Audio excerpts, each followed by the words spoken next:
Okay, looks like we might be back. We're Says we're back. live. There Now we are. we're live and we're back. Now we just need to figure out how to get everybody else If back. everybody's back too. No, not everybody. And we lost all the questions, unfortunately. Oh, goodness. Okay. Okay. Oh, good. Yay! They Okay. can see us. All right. Okay. Oh, good. Well, maybe that's our sign that we need to move on to the submissions portion. Maybe. We get a little chatty, folks. I wonder if they got to be back in automatically or if they logged back in. Can you guys let us know whether you had to click the link again to get back in? Was that the Yeah, break? that was our break, Linda. Yes. Absolutely. Totally planned.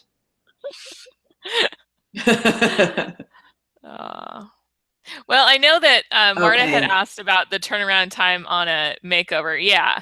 And there isn't really a turnaround time. It's not, you're not submitting your manuscript and then somebody's going through it with a red pen and then sending it back to you. You're posting it in the forum and your fellow 12 by 12 members are offering their input. So some people may have a line or two to suggest something. Other people might have a really long critique for you. So it really just depends on, you know, the level of traffic in the forum, who is in there, who connects with your manuscript.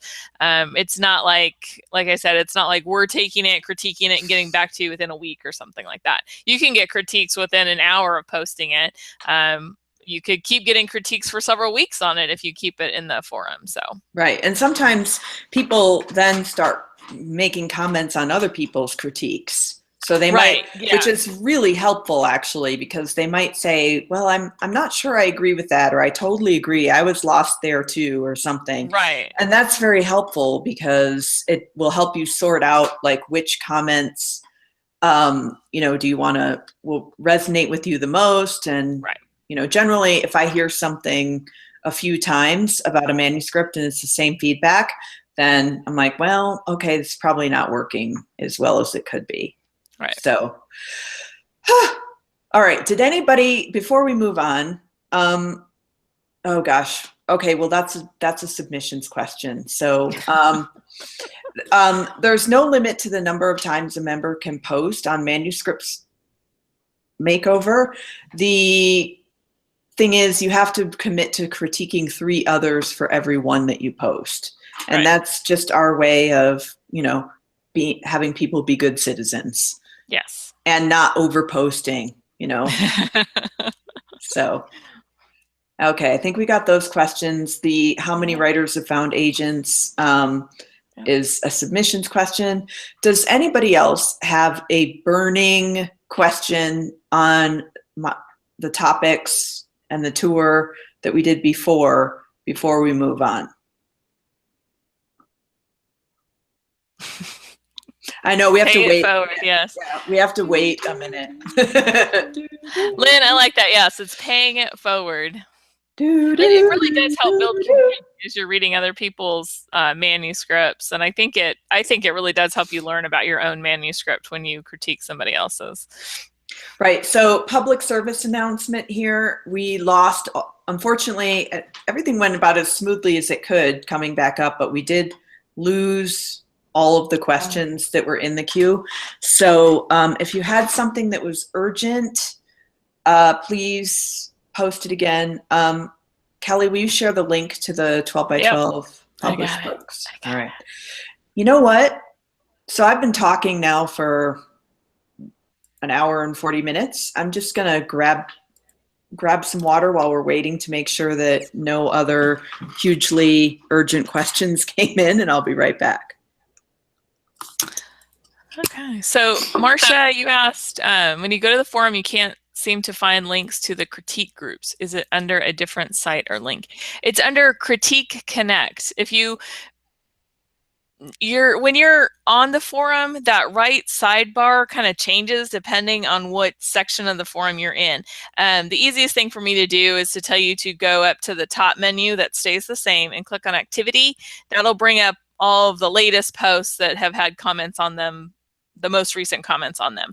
In that side panel on the right, it will say full categories or categories. If you click on that, that'll take you to the main categories where everything is laid out. You'll have the nice borders, the headers, you have the description of each category, and you'll want to scroll down until you see Critique Connect. And once you see that, then you can click on that, and that will open, and you'll see all the threads of people who are looking for critique groups. And again, if you don't find one that kind of fits what you're looking for, then put what you're looking for in there. You know, that's the easiest way to find people who are looking for the thing that you're doing. Okay, so can we post? Yes, Wendy asks, can we post a participation logo on your website? And yes, you can. If you go to important announcements in the forum, there is a link to where you can get 12 by 12 badges. And I think I put it in the Facebook group too, but if not, I know for sure that it is on the forum. If you don't see it, you can email me, kelly@julieheadland.com, and I will get that to you. Judy, you said you've never been in a critique group before. When do you anticipate having the webinar on being a good critique partner?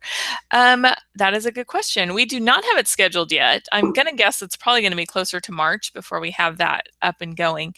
My suggestion to you is to go into the full manuscript section and read the manuscripts and read the critiques that are already coming in on them. I know our critique ninjas started going in there today. If you see a manuscript that has NV in the title, that means Ninja Visit. And a ninja has critiqued that manuscript, and you can go in and see their critique. But we also have some really excellent critiquers in our group and just our regular membership who there are a few of you who go in there and comment a lot, and it's amazing and in depth. So just start reading those critiques, you know, and see if you can see the things that they're seeing, look back and really think about the way that they phrase things. And I think you'll be able to see, just by example, you'll be able to see how to be a good critique partner. But we will definitely be having a webinar to talk about that. But that's a good place to start. That's your homework, all right? Yes, my goal is to have that webinar sometime in February. But okay. As I mentioned, I think I'll wait until March, simply because registration will be closed by then, and we may get more new members like you, Judy, who haven't participated in a critique group and could benefit from that discussion. So let's say it'll be early March. So hang in there, and in the meantime, like Kelly said, Marsha, I'm sorry, you're right. I said activity feed. I meant to say discussions. Click on discussions, and then categories will be over in the right corner. I'm sorry. Like I said, it changes with each one. Okay. Okay, so and ninja critiques are for anybody who posts in the full manuscript form. It doesn't matter what level you are. Right. That's right. That's right. I don't know how many members are not US based. We would, you know, if you go into the introduce yourself, you'll see I've seen Germany, Australia, New Zealand, India, Singapore, China, but I haven't done an official count. Thailand, I think Cheryl's in Thailand. It's tough to do that, because we would have to have Canada, of course. Can't forget our Canadian friends. No. Yeah, it's probably a higher number than you would suspect, I would guess. We have quite a few. It's pretty amazing, really. Yeah. Okay. I'm going to close down this part, only 45 minutes late. And just to say that if you are a prospective member and you don't, you know, we really encourage you to join as soon as you can so you get all the benefit. If you haven't gotten all of your questions answered here today, then certainly email Kelly or myself, kelly@julieheadland.com or julie@julieheadland.com. You can also go to the website, 12by12challenge.com. That's 12, the numbers 12by12challenge.com. Kelly's got the link up there. And there's a lot of information there, including testimonials, success stories, the blog, almost everything that you might need to make a decision, the webinar speakers, the agents, and so forth. And with that, I'm going to move into the next part. of our discussion today, and that is going to be on submitting through 12 by 12. Now, this presentation is geared for gold members of 12 by 12 who are submitting through the 12 by 12 submission opportunity. So it will be especially beneficial for any gold members who are new to gold this year, or any gold members who want a refresher.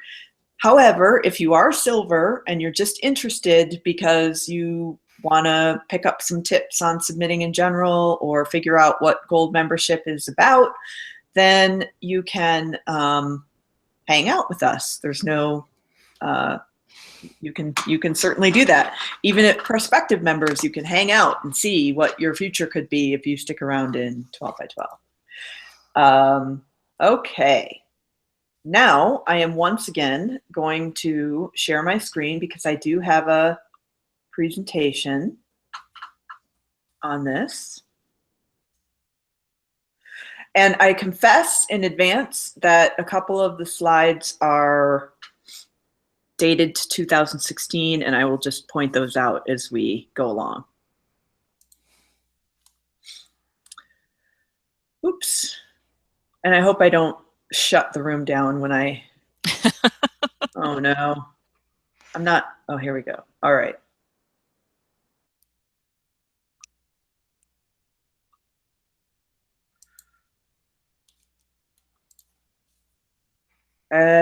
Are you seeing the presentation? Yes. Excellent. Kelly, would you mute yourself other Yes. than when you need to tell me something? Okay. So here we are, Little Golden Book member. For the 300 of you who have made it to gold in 2017, woohoo, congratulations. Exciting times coming up. And this presentation is going to just give you an overview of the submission opportunity, as well as our specific rules around submitting in 12 by 12 and the rationale behind them. So first of all, why do we have these special submission guidelines? You know what?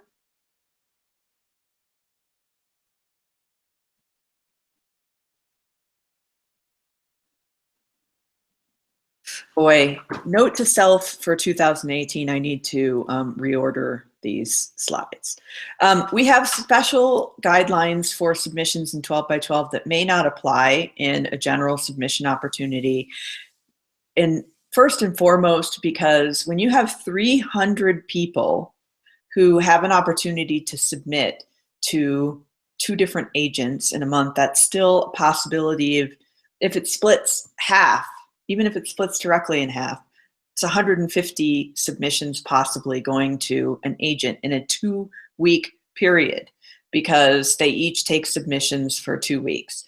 That is a lot of submissions. So if we don't have order around this process and we don't have people who follow the rules, it looks unprofessional. The agents aren't getting submissions according to their guidelines. They're not getting what they're looking for. They're getting maybe multiple emails from one person and so forth, and it can quickly become chaotic. So we do have some pretty strict rules around submissions, believing that, again, you know, the behavior of one person reflects on all.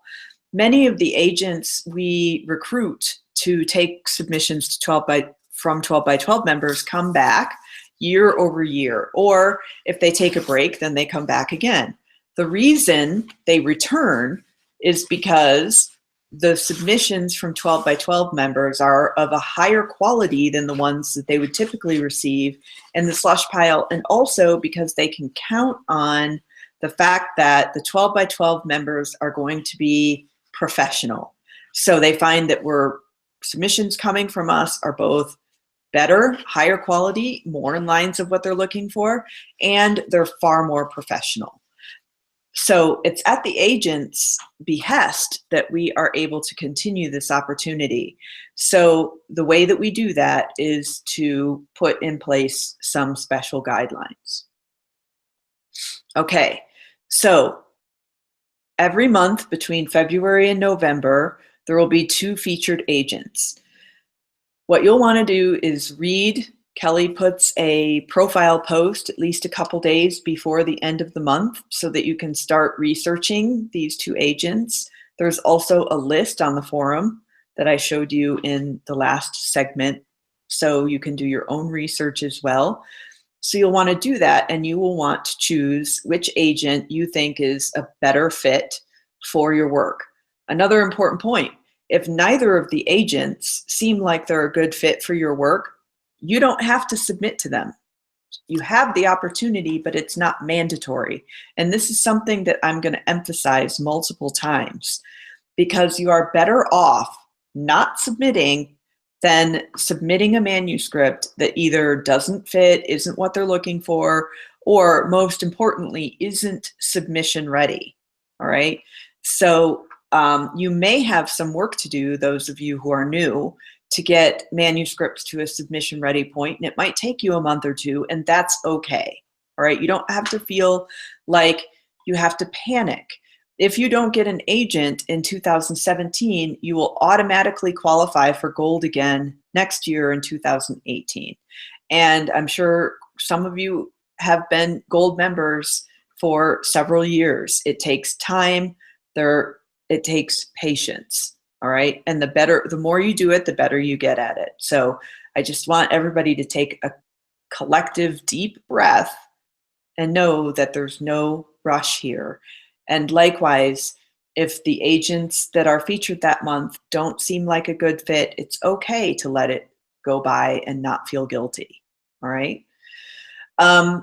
You want to read the agent's guidelines. So again, I showed you in the forum, and we can look at it again at the end of this presentation if there was anyone who missed it. We post the specific guidelines for each agent in the forum. And it's very specific. It will say whether to attach the manuscript as a word attachment or put it in the body of an email. It will say how they want to receive illustrations. It will specify if they have something specific that they want to see in the query, and so forth. So the first thing, choose one of your agents. The second thing, go into the forum and read that agent's specific guidelines. Then prepare your query according to those guidelines. Prepare your submission according to those guidelines. When you get set to send your submission via email, and these are all via email, we have a dedicated submissions email address that you need to use. And that is given to you at the beginning of the year. In addition to the dedicated submissions email address, what that means, by the way, is that we have an email address that's specifically for 12 by 12 submissions, and we forward that email address to the agent accepting submissions that month. So if you go and look up that agent's email for submissions and send your 12 by 12 submission that way, it's outside, it won't be part of the 12 by 12 submission opportunity, because they're getting these emails from this dedicated email address. Another thing to remember is, although that email address stays the same throughout the year, we change the forwarding so that it's pointing to whichever agent is accepting submissions.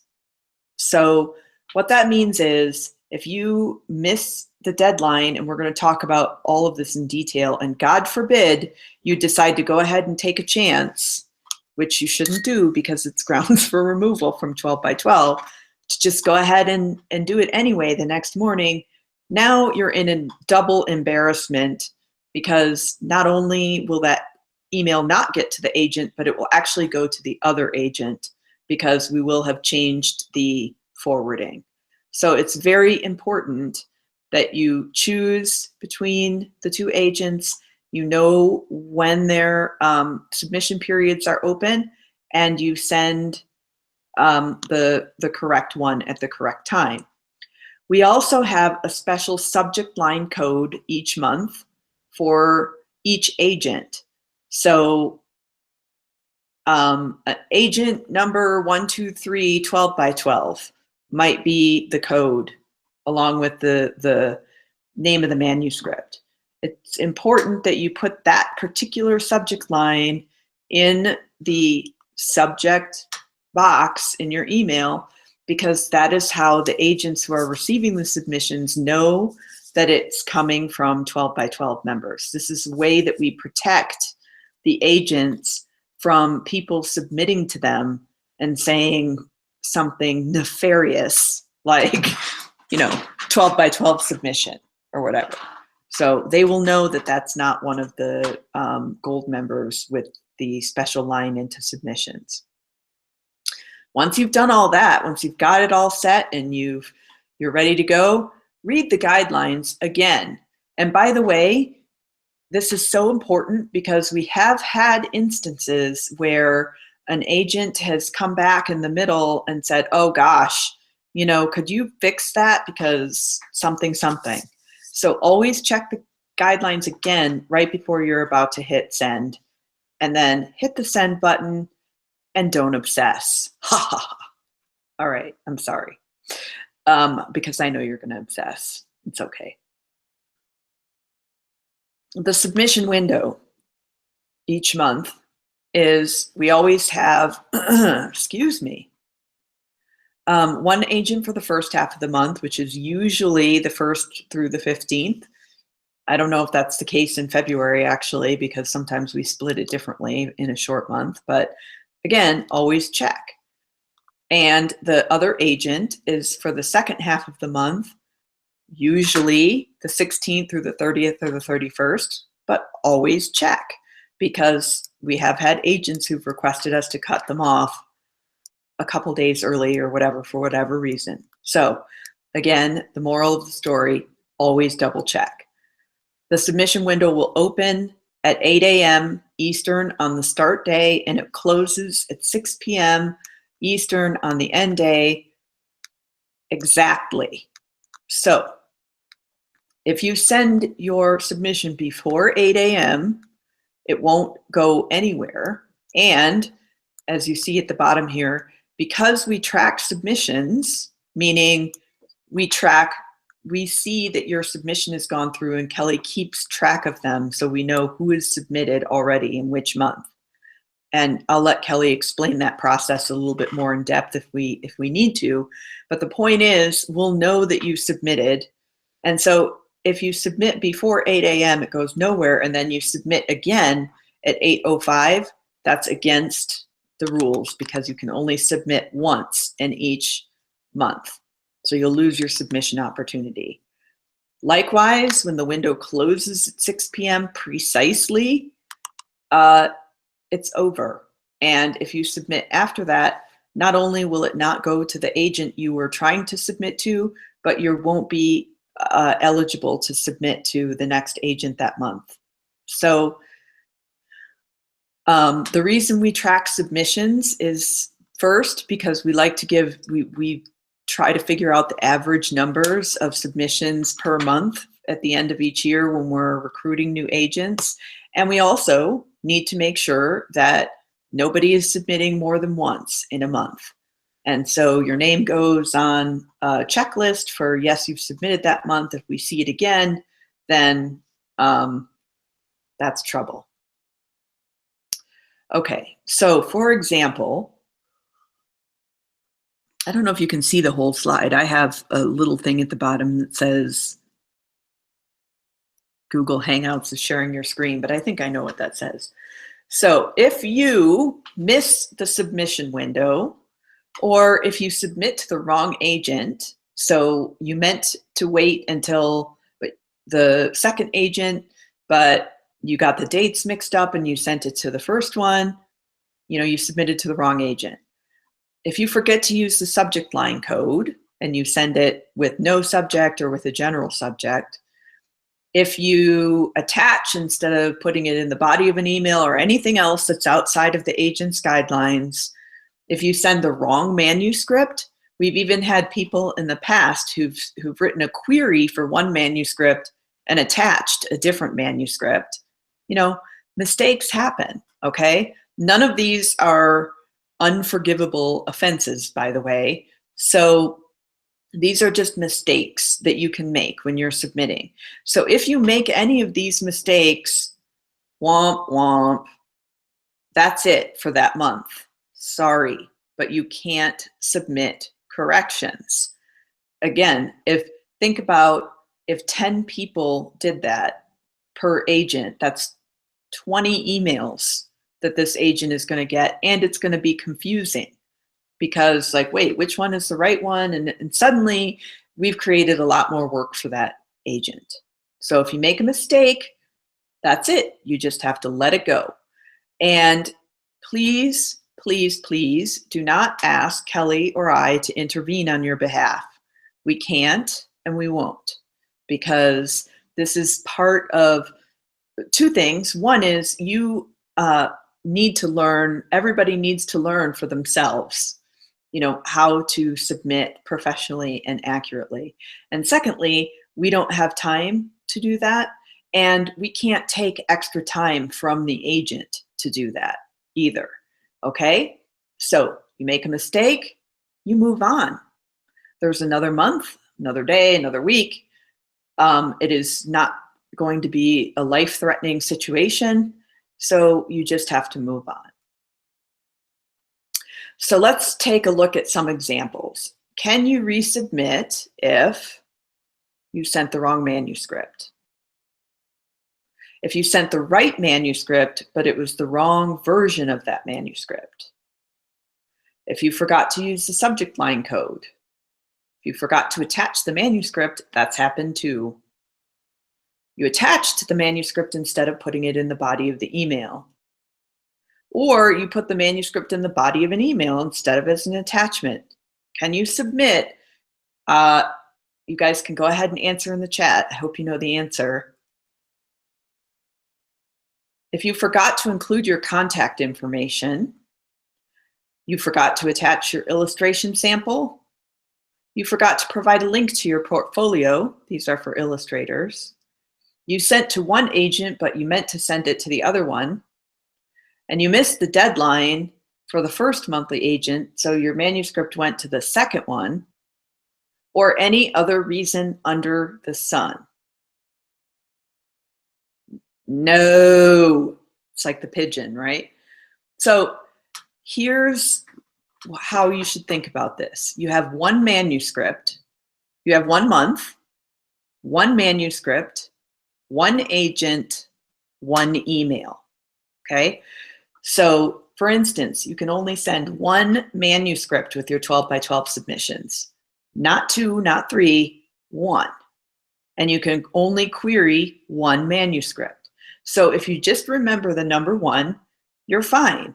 And if you ever find yourself in a situation where you're about to send a second email to an agent for any reason, don't, okay? Don't. Unless the agent contacts you right away and asks you for more information.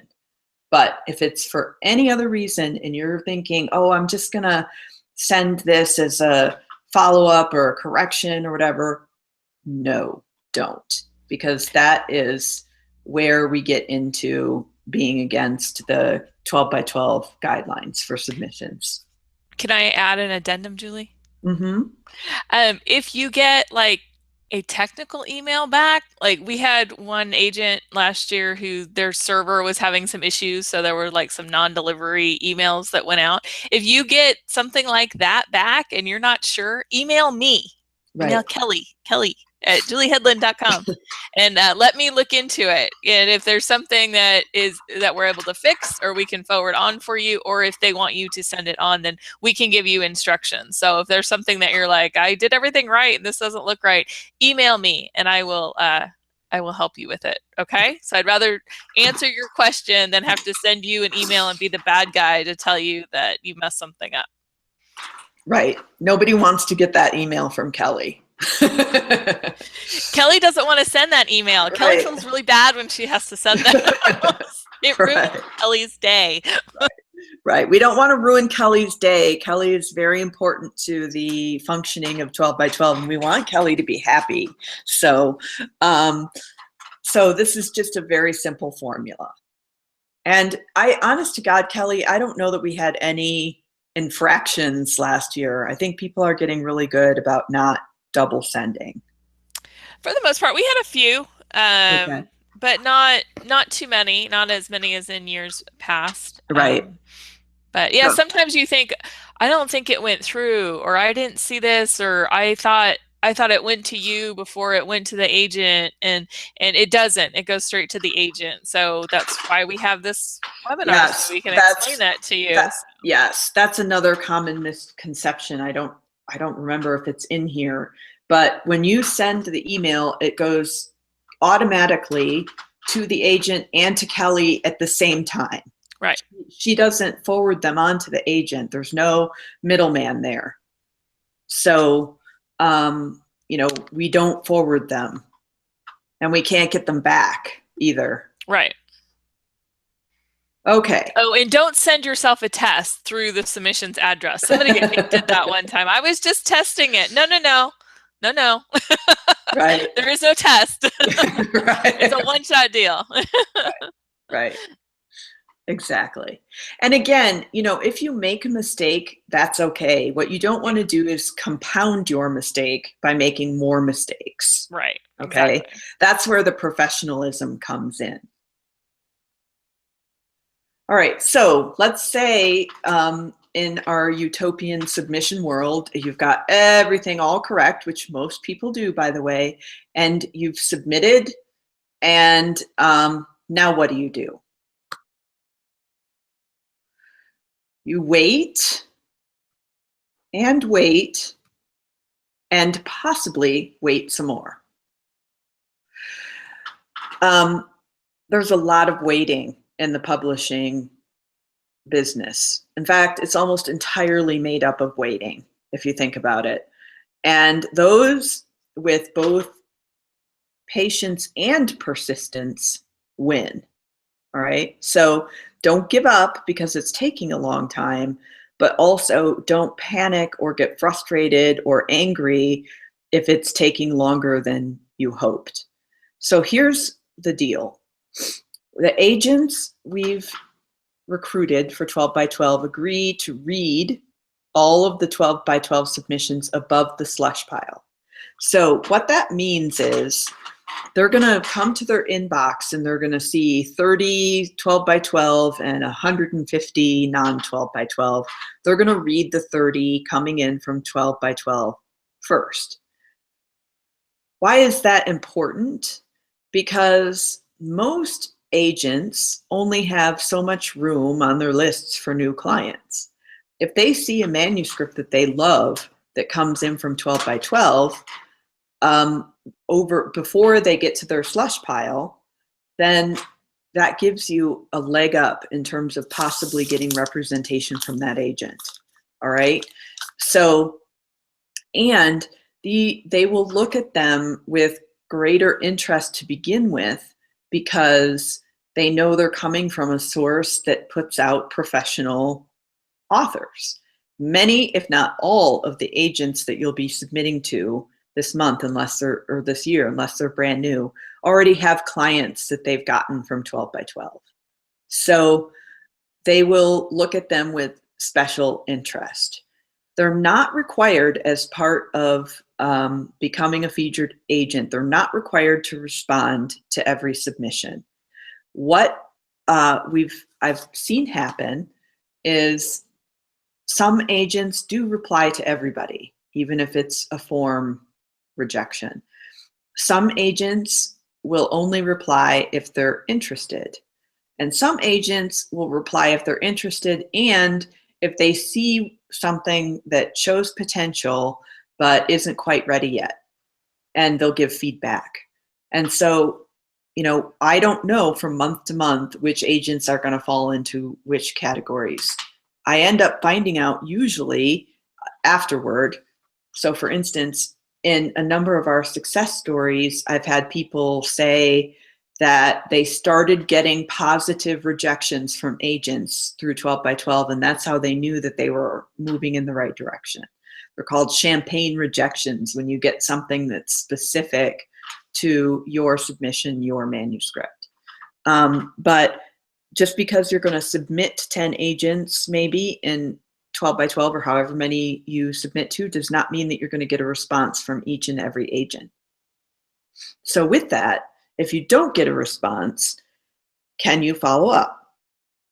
So we say wait a minimum of 3 months after you submit, and then once and once only, you can send a polite follow-up to the agent through their regular submission channel. You can't use the dedicated submissions address again because it's now will have way moved on, right, to another agent. You could send a polite note saying, I sent you my manuscript X time through 12 by 12. I was wondering if you'd had a chance to consider. Thank you very much for your time. Simple as that. You can also follow up, of course, if you are asked for more work and or the agent requests a follow-up. So this is important. Usually an agent doesn't see a manuscript and call you up and say, I want to represent you right now. Usually they will ask to see more work first, especially with picture books. That's why we say it's best to have 3 submission-ready manuscripts before you begin submitting, because the first thing they're going to do when you send them a manuscript that they like is to ask you for more. And then at that point, you would go ahead and send them more work, and then the communication is between you and that particular agent. But both require you to follow up outside of 12 by 12 and not to use the dedicated email address, which is easy because if an agent emails you back asking for follow-up, you will now have that email. You will now have that agent's email. So you would simply follow up using that email. Okay. So strictly verboten. These, by the way, are all in the guidelines and in the submission station. So, and they're there, we leave them there forever and ever. So you can look these up anytime. You don't have to try to remember all of this right now. You may not contact a featured agent via 12 by 12 for any reason other than sending your one manuscript. If you, I'll just give you a couple of examples. If you submit day 1 and day 2 you get a form rejection letter, you can't the next day, or even a one with comments, you can't then email back and say, ask a whole bunch of questions. All right? You can't do that. So you have to take the rejection and move on. Or you can't write to them about a manuscript that you submitted last year through 12 by, not through 12 by 12 and say, I still haven't heard from you about that, so I thought I'd take this opportunity. No, okay? The only reason you can contact the 12 by 12 agent is to submit your one manuscript each month. You may not follow up with these agents prior to the 3-month minimum time frame. And actually, 3 months is a pretty short period of time in this industry. But suffice it to say, if it's before 3 months, that's against the rules. You may never complain to an agent, send an email questioning their rejection, calling them names, being unprofessional in any way whatsoever, or even to ask for clarification. The agents tell us when this happens. So, and I've had this not so much in the past year or two, but in previous years, I've had agents say, I never want to hear from that person again. And not only does it reflect poorly on you, that particular agent has never accepted submissions through 12 by 12 again after that. So it damages everybody. Again, that was early days when we didn't have quite as much training around submissions, but still know that it makes a difference. The other thing that we prohibit here at 12 by 12 is to discuss the status of your 12 by 12 submissions in the Facebook group or in the forum, unless you get a contract. Then you can go ahead and post and celebrate till kingdom come. But before that, we don't have discussion, because think about this. If you have 300 people or 150 people, if you take half, all submitting to the same agent at the same time, and people start posting, ooh, I got a reply in like 10 minutes, and oh, you know, they want to see more work or this or that, then the people who aren't getting that could possibly feel quite bad, and it can be demoralizing. And if nothing else, I want 12 by 12 to be a safe space and not competitive. So this is the reason why you can discuss any other submissions you make outside of 12 by 12, but just not anything related. Even if you get a rejection, you know, just no specifics on your 12 by 12 submissions. All other submissions are up for grabs. Once you get and you can speak in generalities. I got a champagne rejection from an agent today. Woohoo, that's fine. But not Jenny Dunham sent me 3 pages of feedback. No. Okay, so hopefully that's clear. Let's just take some of the common myths about how submissions work out of the off the table. So one common misconception is that if an agent likes your manuscript, you're going to get an offer right away. Very seldom does that happen. And the thing is, when it does happen, we all hear about it. And the reason we hear about it is because it's unusual. Typically, if an agent likes your manuscript, they will ask you to see more work. And maybe it'll take them 3 months or 4 months to even read your manuscript in the first place. And then they're going to say, well, let me see what else you have. And then it's going to take another 3 months or so. And then, you know, you'll have a conversation and this and that. Maybe it falls down at some point. Maybe the agent asks you to revise and resubmit. Very common request. I think it was almost a complete calendar year between when I sent my first submission to my agent to signing a contract. So again, patience. Another thing people think is if you don't get a response right away, it's probably bad news. It might be, but it might be really good news. It might be that it got pulled off to reconsider to have other agents read it. So what I like to say is no news is no news. That's it. So anything else is just a story that you're making up in your mind, and it's not worth your energy. If they are no response equals no interest after X amount of time and you don't get a response, then it's safe to assume that they've passed on that manuscript. But it doesn't help you to start freaking out if you don't get responses right away. And that continues, by the way. I mean, my agent submitted one of my manuscripts to, I don't know, more than a dozen or so editors right before Christmas, and we've heard back from precisely one, and it was a rejection. So you got to get used to waiting and having patience, and to keep working through the waiting. Very important point. If you get rejected, if this agent rejects me this time, I can't query that agent again. That's also false. You can't query that agent again with the same manuscript. And to answer the question before people ask it, yes, even if you've completely rewritten that manuscript so that it's barely recognizable, I would advise not querying the same manuscript, because it will look like you have an obsession over this one manuscript. Better to send them a new manuscript. But agents say all the time, a rejection today does not mean a rejection forever. They know writers change. They know they get better. They know that their writing evolves. So you can submit, again, another manuscript. I wouldn't do it the day after you get a rejection, but A rejection once is not a rejection for always. Here's another big myth. A lot of people think of this.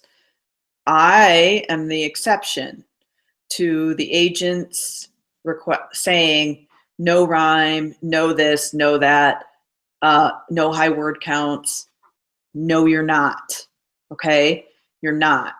If they say no rhyme, don't send that agent a rhyming manuscript, even if you are convinced that it is the world's best rhyming manuscript. Same thing with, well, the word count, if they want, 800 or fewer, but mine is 1,200 and it's fiction, because, with nonfiction, they can go up a little higher. All you're doing is saying to the agent, I've seen your guidelines and I don't respect them. So just keep that in mind. Submission tips. You always want to keep it short and professional. If your query is longer than your manuscript, you have a problem. Again, send the manuscript you think would be the best fit for that agent. Only send submission-ready manuscripts. I can't emphasize this enough. Most people, the mistakes they make is by submitting too soon, not too often. Okay? Wait, you know what I mean. So if your manuscript needs more work, or if you get feedback from an agent saying it needs this or that, maybe you want to take the time to do that before you submit it to other agents. Be at the ready, be prepared if they ask to see more work. And in your query, it's okay to say that you have more submission-ready work, but you cannot include pitches or manuscripts. You can say, I have additional submission-ready picture book manuscripts available upon request. The end. Okay, I'm not going to go into too much detail, but this is your basic outline for a query letter. Your intro paragraph will say why you are submitting to this agent in particular. Next is your pitch paragraph, which has your hook sentence and your book summary. Don't reveal the end. Don't tell the whole story in that paragraph. Leave something to be desired for reading. Then you have your bio paragraph, which would include any publication credits in the children's literature space and professional memberships like 12 by 12 or SCBWI. And then you conclude with a polite thank you and sign off. Emma Walton Hamilton and I have a product called the Complete Picture Book Submission System. Some of you may own this already. This covers every tiny little detail of the submissions process, from whether to submit to an agent and editor, how to research them, all the way through the contract negotiation process. We're in the middle of doing a major update. I think this is our 3rd year having it out, and we're in the middle of doing a major update, and we'll probably be opening enrollment to this program again in March. So just be on the lookout for that. Whew, okay. I'm not going to talk extensively about rhyme. We have a webinar coming up, but this is a big bailiwick of mine since I do write in rhyme myself, and at least at the moment, all my published work is in rhyme. So here's a tip. If you have a rhyming manuscript and you don't know whether it's submission ready or not, the answer to that question is, unless you know what all of these terms are below that I'm about to read to you, and you have applied them in your work, the answer is no, it's not submission ready. And we're going to teach you all this stuff in the rhyming webinar, and you can go on the forum and learn from our fabulous poetry elf and so forth. But here are some terms. You should know what all of these terms mean and how they apply to your work. Scansion, meter, metric foot, iamb anapest trochidactyl, rhyme scheme, internal rhyme, slant rhyme, easy rhyme, and inverted sentence structure. If you don't know what those mean in the context of your manuscript and whether they apply or don't apply, you're not ready to submit your rhyming manuscript. Okay. A few insider tidbits that I picked up from talking to agents, many agents over the years, because this is now like the 3rd year that I've gotten 10 to 20 agents per year to take submissions. First of all, some agents actually build waiting into the process. And the reason they do that, even if they see a manuscript, you know, they might hang on for a bit or ask you to make a revision and so forth. Because waiting is a huge part of the publication process, even after you get an agent. Your agent typically doesn't submit a manuscript and then overnight you get offers. Sometimes that happens and we hear about it because it's rare. I just told you that I've had a manuscript on submission for more than a month and we've only gotten one response so far, and my agent wouldn't even dream of sending follow-ups yet to those agents. So waiting is a part of the process, and agents want to work with clients who understand this and can have the patience.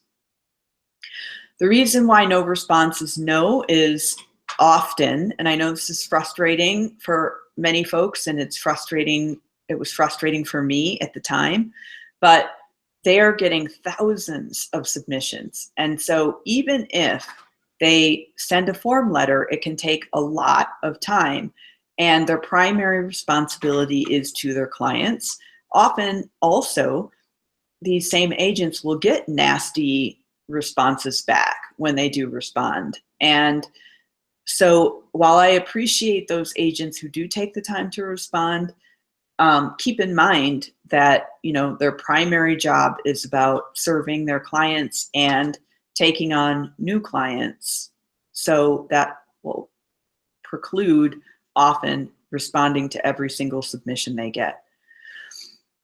Know too that agents will sometimes take longer to consider referred manuscripts, because if it's coming from a trusted source like 12 by 12, and maybe they're, gosh, I like it, I need to think about it more, you know, it may take longer.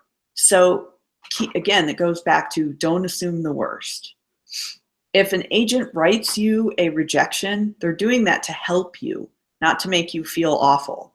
So take that as a sign of good news that you're moving in the right direction. And lastly, agents talk to each other, both within and outside of their own agencies. That's good and bad. If an agent gets a manuscript and they think, wow, this isn't for me, but I know so-and-so over at X agency is looking for this exact thing, they will actually send it on. Likewise, if there's a problem child out there, that word can quickly get around, so that you may find yourself in a situation where, you know, agents know your name for the wrong reasons. So again, keeping it professional. Use your opportunity well. You are lucky. And one final thing I want to say is that, this list is from 2016, but all of the featured agents for 2017 are on the website and in the forum. And so now we've reached Q&A. One other thing that I wanted to mention after I get this off is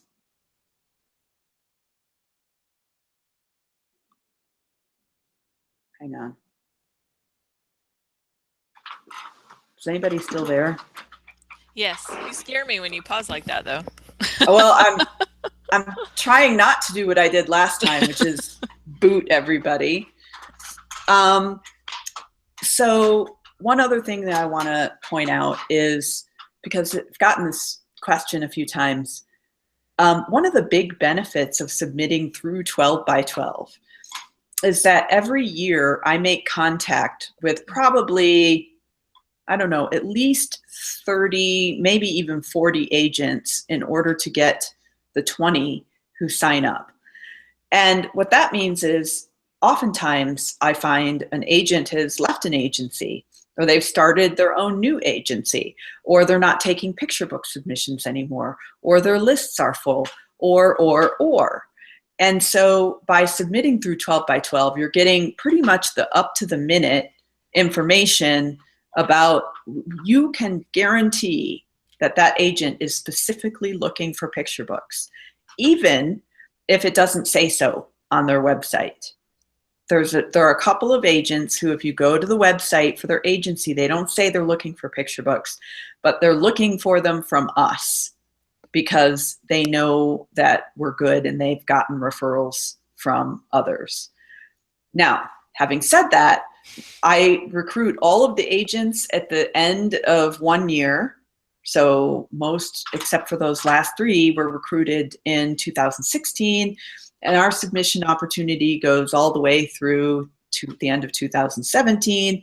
I cannot guarantee that some of those agents might switch agencies or whatever, but even if they do, typically they continue, they'll still take submissions from 12 by 12. So these are people who are actively looking for picture book clients, and I check. And the other thing I do is I check editors and predators.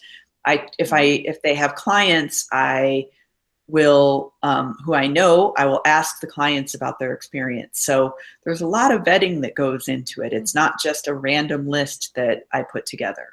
Well, and then before their month that they're the agent, I email them to get their most up-to-date guidelines. So you're getting information that, they've sent me just 2 or 3 weeks ago. So if they have moved an agency, we know about it. If they, are all of a sudden taking a different type of picture book than they were last year, or they're looking for something new this year, you're going to know about it because we're in communication with them. Right, exactly. So let's go ahead and take some questions, maybe 10 more minutes. And then I think at that point I might faint because I've been talking so much and I haven't eaten and whatnot. Okay. Do you have to send different manuscripts each month, or can you try the same one with different agents? Great question. It's up to you. You can send different manuscripts if you want to see how they're being received, or if you have a body of work and you think this manuscript is perfect for this agent, but this one might be better for that agent, you can send different ones, or you can send the same one all the way through. It's totally up to you. I would say send the one that you think is the best fit for that agent that month. Yeah, exactly. You want to make the best first impression. You can always show them the other manuscripts when they request the other work. So, okay, if you follow up on a request for more, is there a timeline to follow up on? Great question. I need to remember these to add them into the presentation. No, there's not a timeline. In fact, my agent, when she's taken submissions from 12 by 12, and she took last year off and is coming back, but she said, please tell your people that there's no time limit. If they need 6 months to revise a manuscript after I've given them feedback to resubmit it to me, I would much rather that and get the manuscript and have it be ready to go than have it come back and it's like, really? This doesn't really, you don't have to get it done in 2 weeks, and people do panic about that. You can send a note saying, for instance, if you've mentioned a manuscript and you think, you know what, I'm in the process of revising that manuscript based on feedback I got from an editor at an SCBWI conference last weekend, so it might be a month. Great. That's professional. So, hey, kitty. Oh my gosh, I just remembered I left Rocky out in the other room all the time. Poor Rocky. All right, there was a quick question I can answer here. Casey, you asked where you find the code for the submissions, and that is in the forum. We do put the agent profile posts on the blog. That's with links to help with your research and determining if the agent is the right one for you. But on the forum are the guidelines for each individual agent, and there's a separate thread for each agent. It will list, with a subject code to use in your subject line when you submit. And when we say the title of your manuscript, we want you to put the title of your actual manuscript, not title of your manuscript, in the subject line. It'll list how they want. We get one of those at least. Yes, every year. So it'll say the code there. It'll say if they want your manuscript attached or in the body of the email. It'll list the very specific guidelines there. And we put that in the forum because we want that to only be available to our gold members. So be sure you check the submission station of the forum, Casey. Right. If Kelly ended up getting a submission from someone who wasn't a gold member, she would know because she checks them. Sunny's asking EST versus EDT. Honestly, I should just start using Eastern time because I can never remember which one is which. But suffice it to say, whether if it's daylight, if we're in daylight time, it's EDT, and if we're in standard time, it's an EST. And I have enough problems with time zone conversion issues and things that from now on, just consider it Eastern time. Okay. Whatever time it is currently in New York City. Correct. That's exactly right. Let's see. Is there a typical, what's the average time in which the agents typically respond? There is no average. Right. I mean, I just talked about that at length. Some of them won't respond at all. Some of them try to respond within a month. Some of them, it may be months later. Some of them, it might be minutes. I don't know. Yeah. 12 by 12 doesn't change the response time. 12 by 12 changes whether or not your thing gets read, Well, it definitely changes that. I mean, some agents have told me that they make it a point to try to get responses to everyone and within a period of time, but not all. And we don't know who they are necessarily, Yeah, some do make the effort to send detailed rejections, and then others, it's no answer is no. Right. So it just sort of depends on the agent. That's up to them. It's not a requirement that we have. Sunny asked, can you use a delivery or a read receipt when they send their submission to us? And I'm not sure if that would work because it is going to more than one email address. So like when I don't think it would work. Because they would have to have it set up on their end. Otherwise, I don't think you really care whether Kelly gets it or not. Right. And there would be, since it goes to two places at once, there wouldn't be any way of knowing which one. Yeah. Right. If the agent has that set up, then it will happen. But no, we can't require that. Okay. Okay. An editor in a workshop critiqued my manuscript. This is from Kathy, and loved the ideas I had for other versions of my book. Should I mention this briefly? Would this make my manuscript more appealing?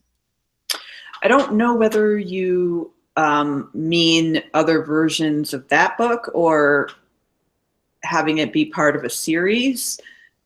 What I would say is that if you have an editor who's expressed interest in acquiring your manuscript, that's something worth mentioning in a letter to an agent. If it was just, oh yeah, I like this, I think it's got potential, then that's not. So I hope that helps. Oh, Kathy is saying a series. Okay. Yeah, I mean, it's always iffy to mention series in a query. Yeah. You always want to sell one manuscript at a time, but you can say that you see this book as being part of a potential series if, the first book does well. But again, unless the editor specifically said, I would like to see more of these, would you send them to me when you have them written? I wouldn't mention it. Because you never want to make it seem like you've gotten a referral that you don't really have, because the agents will know the editors. Yeah. And ask them, maybe. Yeah. So you just always want to be on the highest level of up and up, right? Yeah. All right. Heather asks, if you submitted to an agent previously outside of 12 by 12, can you submit to them as a gold member but with a different manuscript? Yes. Yes. All right. And we do have agents that come back year to year, and if they have a specific instruction for people who have submitted to them previously, that will also be listed in their submission guidelines on the forum. Yep. So, and then Rita asked, do you know how many writers have found 12 by 12 agents through gold membership submissions? I don't have totals. I wish I did. And Kelly and I keep talking about how could we do that, because we need to do that. It's hard. But we know that there are, I think actually at one point we did some analysis that showed, you know what, I don't want to say, because if I get it wrong, it could be wrong. It could be wrong in either direction. A lot. Because this year I think we had the greatest number of folks leaving gold membership because they got agents last year. Yeah. A couple places to look on the website. You can look under what is 12 by 12. If you just hover over that in the top menu, and you can click on 12 by 12 member success stories and also published, and that'll show you our members who have been published and who have gotten agents through the success stories. But even those aren't everyone. And well, we don't necessarily hear, you know, sometimes people get it and we'll hear later on that they got an agent through. You can also go to the How I Got My Agent posts on my personal blog, because a lot of those guys got, a lot of those stories come from agents. They're 12 by 12 members. Not all 12 by 12 members get agents through their 12 by 12 specific submissions, but they get them during 12 by 12 with 12 by 12 manuscripts. I mean, a few I know off the top of my head are Andrea Loney, who's our featured author this month, got her agent through 12 by 12. I talked about Hannah Holt, got her agent through 12 by 12. You know, but of course I'm going to blank right now. Right. But many, let's put it that way. Yep. And okay, so let's see. Sunny asked, when you have an agent, do you then not submit different types of manuscripts to others? Which I'm assuming you mean other agents. Once you have an agent, unless the agent is a manuscript by manuscript agent, you would not submit to other agents. Sunny, you want to find an agent, like if you write in different genres or you write at different ages, you want to find an agent who's interested in representing all of those. Right. So that comes down to your agent research. Why is everybody, I'm like, why is everybody saying no? And I remember. They were paying attention, Julie. They were very good students. I gave them all gold stars. It's like, oh my gosh. And Sarah asked, for email queries, do you still include your full contact information in your query letters through 12 by 12? I don't, or didn't. I mean, because they have your email. Oh no, wait, I take it back. I take it back. I'm getting tired, you guys. I would include your email address, because it's going to come through with the submissions, the submissions email. So I would include your email address, definitely. It's a good thing to make it easy for them to find you. Right. Right. Renee asked if we have any tips for author illustrators on submitting the dummy. Renee, that will look at the guidelines in the forum, because different agents will have different ways that they want to receive that information. A lot of agents do not take attachments because of the potential for viruses. So they'll tell us specifically how they want those. So whether it be a link to your portfolio or a link to your site, or, you know, attaching a PDF, they will give us specific instructions for author illustrators. We make sure to ask that each month. Mm-hmm. Okay. And then Bonnie had a question. I guess you could say it's more of an example, because Stephanie Fretwell Hill, our agent this month, said she wants a straightforward query letter. Say hello, pitch your story, let me know who you are, the end. Bonnie says, this sounds like she's not interested in knowing why I chose her to be included. Is that correct? Or do you have advice on that? I mean, if you have any other reason for querying her other than that she's the featured 12 by 12 agent, meaning if you've met her, if you have a connection, I would mention it. If not, you can, if that's what she's specifically saying, I would say, thank you so much for taking submissions from 12 by 12 members. My book, X and X. And by the way, you don't have to mention that you're a 12 by 12 member when you send queries through Right. our process. So that saves you a little bit of words on the page. You mentioned I'm SCBWI, I won this award, I thank you, I look forward to hearing from you, the end, which is kind of how I advise all queries to be written, frankly. But Yeah. she doesn't want you to go on and on. She doesn't want to know what inspired you to write that story, Yeah.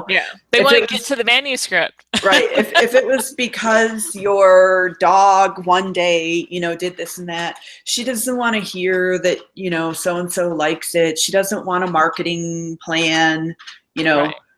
that some agents do want more of that. She's saying short and sweet, in and out. Yeah. Yep.